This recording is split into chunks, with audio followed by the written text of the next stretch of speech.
Lifting को लेके क्या कुछ चल रहा है सर? आज मैंने देश के गृह मंत्री अमित शाह जी से बात की है और उनसे आग्रह किया है कि जो ये राइस मिलर्स की जो समस्या है या आड़तियों की जो समस्या है इसको जल्दी से जल्दी इसका कोई समाधान निकालें, क्योंकि सभी मांगे जो हैं वो केंद्र सरकार से रिलेटेड है। चाहे वो ट्रांसपोर्टेशन, अगर किसी शैलर में माल नहीं लगता तो कहीं पठानकोट होशियारपुर भेज दिया तो सारे ट्रांसपोर्ट पहले शैलर मालिक को देनी पड़ती है, तो वो हो। चाहे वो ड्राइएज जो सूख जाता है, क्योंकि मिलिंग चलेगी नवंबर के एंड में, मई तक मिलिंग चलती है, तो तब तक वो सूख जाता है। 67 kg होता है जो अलाउड है, वो 60 कई बार 63 भी रह जाए, तो उनकी बात उनकी मानिए। ड्राइएज का जो कंपनसेशन है वो दीजिए, है ना। और पंजाब से रिलेटेड जो शेलर वालों का आड़तियों का था, वो हमने लगभग सभी मांगे हमने उनकी पूरी कर दी। पंजाब से रिलेटेड कोई समस्या नहीं है। मैं दिल्ली लेके भी गया था उनको, कल भी उनकी मीटिंग है। मैंने गृह मंत्री जी से, अमित शाह जी से यही आग्रह किया, कल मिलने आ रहे हैं। पंजाब सेंट्रल पूल में सबसे ज़्यादा योगदान देता है, 180 लाख मीट्रिक टन इस बार धान आएगा, लेकिन 120 लाख मीट्रिक टन चावल जो है वो पिछले साल वाला पड़ा है। तो विश्वास टूटा हुआ है उनका राइस मिलर्स का कि पहले वाला नहीं उठाया जी, इस बार क्या क्या होगा। तो पीडीएस में देना है, चाहे आपने एक्सपोर्ट करना है, जैसे भी करना है। हम एफसीआई का माल है, सेंटर का माल है, तो उठाइए उसको। और जहाँ पे स्पेस बने और आगे वाली मिलिंग के लिए जो पहले सर्कल चलता था वो सर्कल चले। हम किसान के साथ हैं, हम आड़तिये के साथ हैं, शैलर वाले सबके साथ हैं।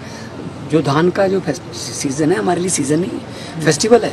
इकॉनमी हमारी इस पर बहुत डिपेंड करती है, बहुत आर्थिक जो पंजाब की आर्थिकता है इस पर निर्भर है।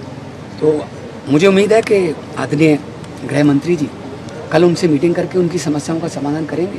और खरीद तो चल रही है, खरीद की कोई दिक्कत नहीं। CCL का पैसा भी हमारे पास आया हुआ है, DBT हो रहा है किसानों के खाते में, तुल भी रही है, तुलवाई भी। मेन प्रॉब्लम है कि शैलर वाले जो कहते हैं कि हमारी मांगे मानो, थोड़ा लिफ्टिंग की कई ज़िलों में है दिक्कत, वो 1-2 दिन में हल हो जाएगी। और हम पंजाब में क्योंकि गेहूँ भी आ गया आना, गेहूँ में भी हमने बहुत बड़ा योगदान पंजाब और हरियाणा ही देते हैं।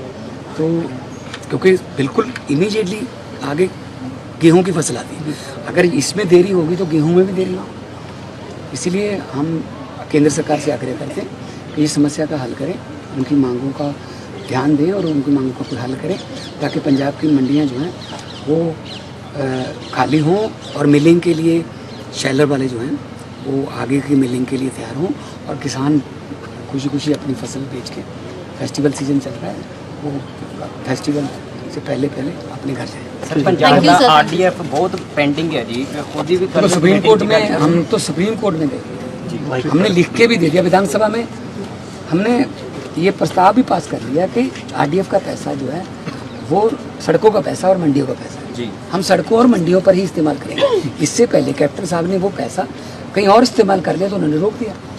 हमने प्रस्ताव पास कर दिया विधानसभा में कि RDF का पैसा RDF के डिपार्टमेंट के लिए रूरल डेवलपमेंट फंड है, रूरल डेवलपमेंट पर ही लगेगा, ठीक है ना। तो उम्मीद है कि वो पैसा भी जारी कर दें। NHM की तो शायद वो कर रहे हैं, तो RDF का पैसा भी जारी कर दें। हमें सुप्रीम कोर्ट में जाने की क्या जरूरत है। केंद्र सरकार का फर्ज बनता है कि जो स्टेट का हक है वो हमको भी थोड़ी मांग रहे हैं, स्टेट का हक जो बनता है वो हमें मिलना चाहिए।